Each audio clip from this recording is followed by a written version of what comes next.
Hello, Stunning fan. Michele here. We're glad you stopped by. I was really wanting a nativity for my mantle this year, but I wanted something that would be easy to store after Christmas and that would match my rustic farm style decor.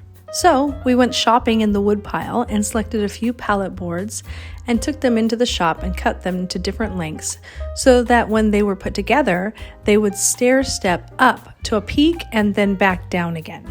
After that, we found a very simple nativity scene online that I liked to use as inspiration, and then I sketched it out onto the pallet boards. Once it was sketched out, the fun part came, that all that was left to do was to paint it onto the boards. I'm very happy with the outcome. I love the simplicity and the rustic off-centered layout of the scenes on the boards.